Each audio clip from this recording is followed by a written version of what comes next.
कडधान्य म्हटलं का शक्यतो खायला टाळाटाळ केली जाते, पण मटकीची कोणतीही भाजी असो, सुकी भाजी असो किंवा रस्सा भाजी असते, आवडीने खाल्ली जाते। तर आज आपण मटकीचीच रस्सा भाजी बनवणार आहोत। बऱ्याचदा काय होतं, वेळ नसतो आपल्याकडं किंवा घाईच्या वेळी पटकन काहीतरी बनवायचं असतं। तर घाईच्या वेळी जर मटकीची अशी रस्सा भाजी बनवायची असेल तर ती कशी बनवायची आज आपण पाहणार आहोत। चवीला एकदम मस्त होते आणि साहित्य देखील याला कमी लागतं। खूप कमी वेळामध्ये पटकन बनवली जाऊ शकतो। चपातीबरोबर, भाकरीबरोबर किंवा भाताबरोबर खायला म्हटलं तरी खूप छान लागते। थोडीशी ओलसर असते, त्याच्यामुळे टिफिनमध्ये न्यायची म्हटलं तरी आपण नेऊ शकतो।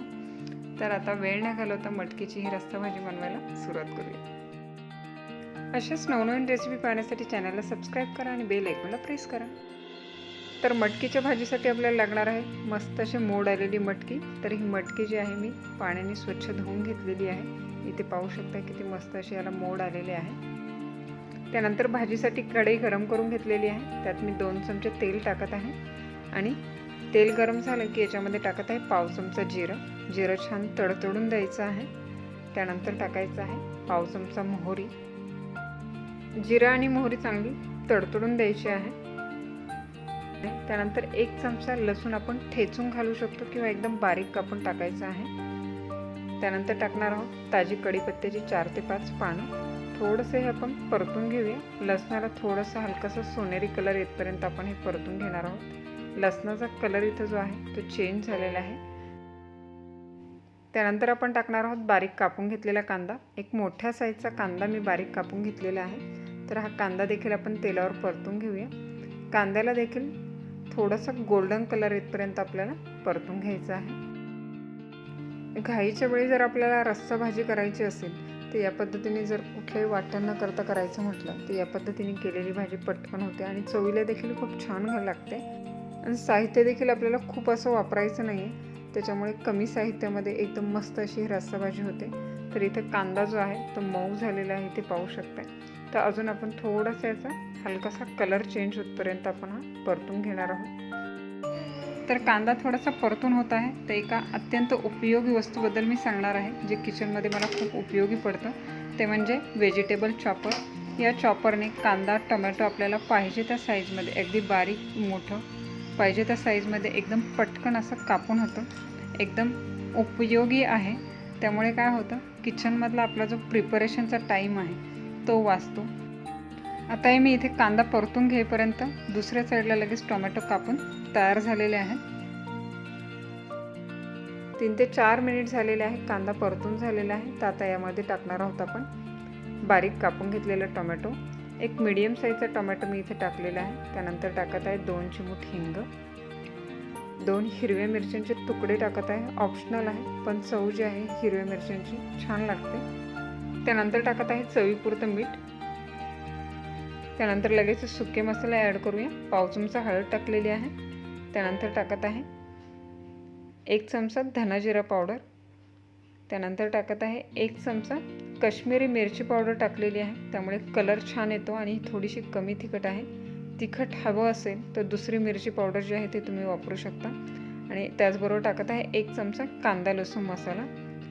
हे मसाले टाकू शकता किंवा तुमच्या आवडीचे दुसरा मसाला असेल तर त्याचा वापर करू शकता, किंवा फक्त गरम मसाला जो आहे त्याचा वापर करून देखील ही भाजी मस्त बनते। तर हे सगळे मसाले जे आहेत ते आपण ह्या भाज्यांबरोबर छान असे मिक्स करून घेऊया। हलकेसे कांदा टोमॅटो बरोबर देखील तेलामध्ये छान असे परतले जाते।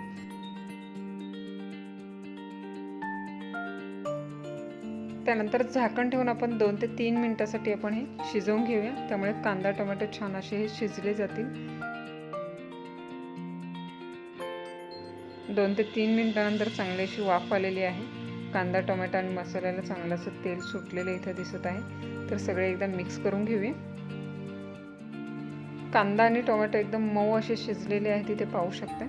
तर आता याच्यामध्ये आपण ॲड करणार आहोत धुवून घेतलेली मोड आलेली मटकी।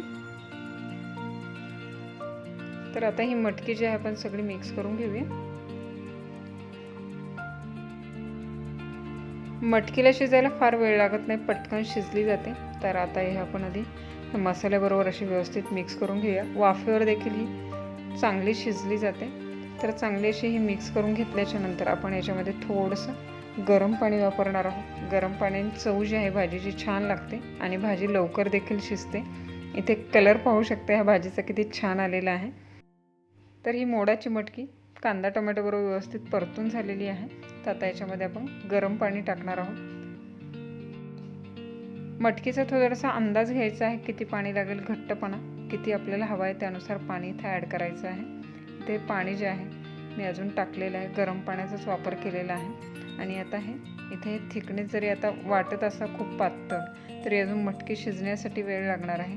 आणि त्यानंतर एक उकळी आल्याच्या नंतर आपण याच्यामध्ये टाकणार आहोत भाजलेल्या शेंगदाण्यांचा कूट. साधारणतः 2 चमचे मी टाकत आहे.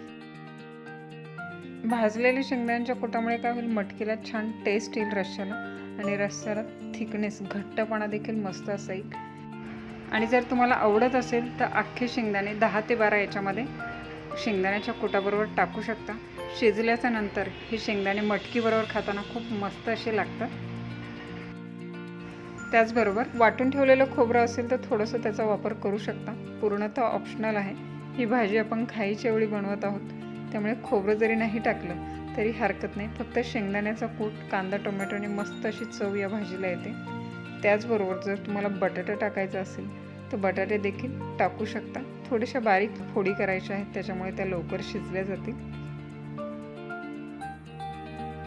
ही भाजी चपातीबरोबर, भाकरीबरोबर किंवा भाताबरोबर जरी खायची म्हटली तरी मस्त लागते. टिफिनमध्ये न्यायची म्हटली तरी थोडीशी ओलसर अशी ही भाजी न्यायला देखील चांगला ऑप्शन आहे. मटकीला इथे उकळी आलेली आहे, ते मिक्स करून आपण याच्यावर झाकण ठेवून एक 3 ते 4 मिनटासाठी आपण ही शिजवून घेतलेली आहे मीडियम फ्लेमवर. चांगली अशी पुन्हा वाफ आलेली आहे. आणि आता आपण चेक करूया. मटकी चमच्याने व्यवस्थित प्रेस होत आहे. गरम आहे म्हणून मी चमच्याचा वापर केलेला आहे. तर मटकी आपली शिजलेली आहे. मटकीची कुठलीही भाजी केली तरी ती आवडीने मुलांपासून मोठ्यांपर्यंत सगळेजण खातात. पण त्याच रेसिपीमध्ये एक नवीन चेंज हवा असेल तर वेगळ्या प्रकारेही वाटण न करता झटपट होणारी मटकीची भाजी नक्की करून पहा. तुम्हाला नक्कीच आवडेल. आणि घाईच्या वेळी करायचं म्हटलं तर एकदम उत्तम असं ऑप्शन आहे. सगळ्यात शेवटी टाकूया हिरवीगार कापलेली कोथिंबीर. कोथिंबीरमुळे ही भाजी दिसायला अजूनच छान दिसत आहे. कलर देखील भाजीला खूप छान आलेला आहे. तर वाटण न करता बनवलेली ही भाजीची रेसिपी जर तुम्हाला आवडली असेल तर न विसरता रेसिपीला लाईक करा, कमेंट करा, शेअर करा. आणि अशाच नवनवीन रेसिपी पाहण्यासाठी किटी किचन यूट्यूब चॅनलला न विसरता सबस्क्राईब करा. त्या बाजूला असलेलं बेल आयकॉनचं बटन प्रेस करा, जेणेकरून येणाऱ्या सगळ्या नवीन रेसिपीचं नोटिफिकेशन सगळ्यात आधी तुम्हाला मिळेल. तर पुन्हा भेटूया एका नवीन रेसिपीचा. तोपर्यंत